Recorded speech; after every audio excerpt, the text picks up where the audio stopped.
Good evening, everyone. This is Dr. Gautam. Welcome to NEET Questa. Today, the topic is homeostasis. The homeostasis term given by Walter Cannon. Homeos means like, and stasis means constant, means the maintenance of constant internal environment. अब internal environment से मतलब क्या है? Internal environment का मतलब होता है ECF means extra cellular fluid. ठीक है. The term milieu interior given by Claude Bernard. Now हम बात करेंगे होम्योस्टेसिस होता क्या है. तो होम्योस्टेसिस कंट्रोल सिस्टम में हम 3 चीज़ें पढ़ेंगे. पहला नेगेटिव फीडबैक में सबसे पहले फीडबैक मैकेनिज़्म ठीक है. तो कंट्रोल सिस्टम की हम बात करेंगे. कंट्रोल सिस्टम में हम 2 चीज़ें देखेंगे. सबसे पहले फीडबैक, एक होता है फीडबैक एंड एक होता है फीड फॉरवर्ड. ठीक है. एक होता है फीड फॉरवर्ड, एक होता है फीडबैक. हम पहले देखेंगे फीडबैक मैकेनिज्म. फीडबैक मैकेनिज्म में आता है negative feedback mechanism and positive feedback mechanism. Negative feedback mechanism में हम लोग देख सकते हैं कि पीएच देख सकते हैं, वॉल्यूम देख सकते हैं, जैसे पीएच हो गया, वॉल्यूम हो गया. ऑस्मोलैलिटी की बात करेंगे, वो भी नेगेटिव फीडबैक का एग्जाम्पल हो जाएगा. सोडियम पोटेशियम पंप की बात करेंगे, नेगेटिव का एग्जाम्पल हो जाएगा. Temperature is a negative feedback mechanism. BP regulation, hormone concentration, these all these are examples of negative feedback mechanism. now अब पॉजिटिव के भी एग्जाम्पल देख लेते हैं, जैसे Ferguson's reflex, LH surge, clotting, action potential, parturition reflex. ठीक है, sorry, and digestion enzyme, pepsinogen, trypsinogen. ठीक है. तो देखते हैं यार कैसे. जैसे एक स्टिमुलस आया, स्टिमुलाई आया, उसने क्या किया, वेरिएबल को क्या कर रहा था, इंक्रीज अबव सेट पॉइंट. तो एक वेरिएबल था, कुछ वेरिएबल था, वो क्या था, अपने सेट पॉइंट से अबव था, इंक्रीज था. तो स्टिमुलाई आया, उसने क्या किया, नेगेटिव फीडबैक मैकेनिज्म को एक्टिवेट किया. एक्टिवेट होने के बाद उसने इस वेरिएबल को इनहिबिट किया, inhibit formation of variable. Then variable जो था वो लोअर्ड हो गया बिलो सेट पॉइंट, यानी नॉर्मल लेवल पे हो गया. For example TRH, thyroid releasing hormone. Thyroid releasing hormone is released from hypothalamus.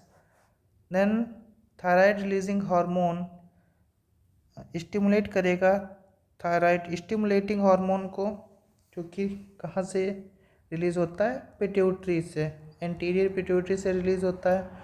वो क्या करेगा, थायराइड ग्लैंड पे काम करेगा, T3, T4 और कैल्सिटोनिन को रिलीज़ करवाता है. ठीक है. अब देखो क्या होगा, जो T3, T4 एंड कैल्सिटोनिन है, कैल्सिटोनिन को थोड़ा देर के लिए साइड में रखते हैं. T3 और T4 की बात करेंगे. जब ये इंक्रीज होंगे, ठीक है, तो जब जो ये T4, T3 क्या होगा, वो इंक्रीज होगा, तो एक फीडबैक देगा TSH को और TRH को. TSH एंड TRH दोनों को एक नेगेटिव फीडबैक देगा कि जिससे कि इनका जो कंसंट्रेशन है वो कंट्रोल में आ जाएगा. ठीक है. अब यहीं अगर ये डिक्रीज होंगे तब ये क्या करेंगे, तब ये पॉजिटिव फीडबैक देंगे, ऐसे. ठीक है. तो जैसे another example is BP regulation. Blood pressure low हुआ तो बैरो रिसेप्टर कहाँ पे प्रेजेंट होते हैं, मेडुला में. ठीक है। तो मेडुला में बैरो रिसेप्टर्स प्रेजेंट होते हैं, वो क्या करेंगे, स्टिमुलेट कर देंगे बीपी सेंटर जो कि मेडुला में होता है, वो क्या कर देगा यार, बीपी को बढ़ा देगा, ठीक है, इंक्रीज कर देगा बीपी को।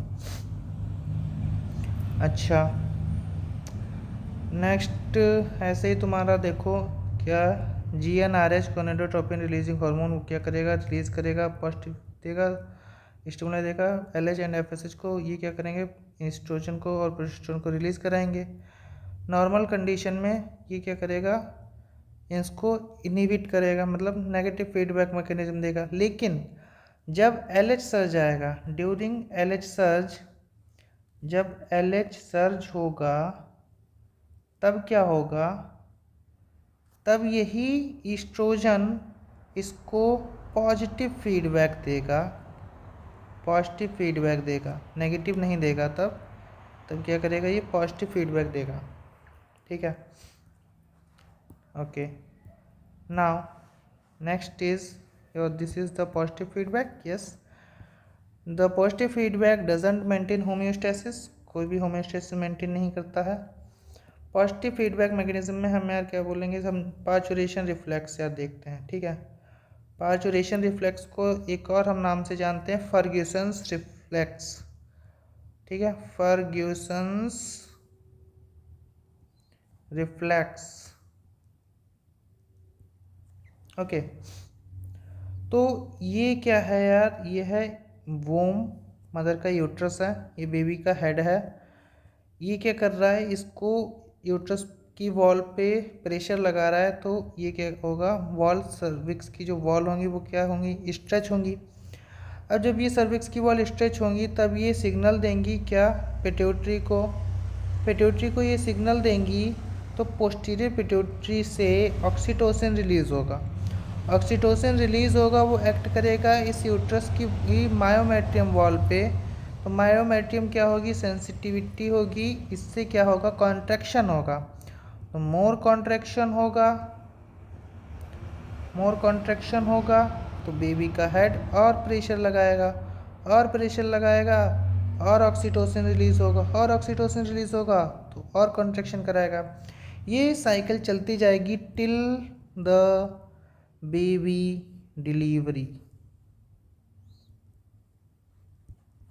जब तक बच्चे का जन्म नहीं होता, बेबी का बर्थ नहीं होता है, तब तक ये साइकिल ऐसे ही चलती रहेगी, ठीक है, baby delivery. Okay,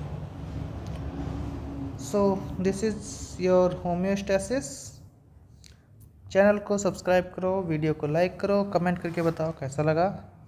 thank you so much, मिलते हैं नेक्स्ट वीडियो में, तब तक के लिए गुड बाय।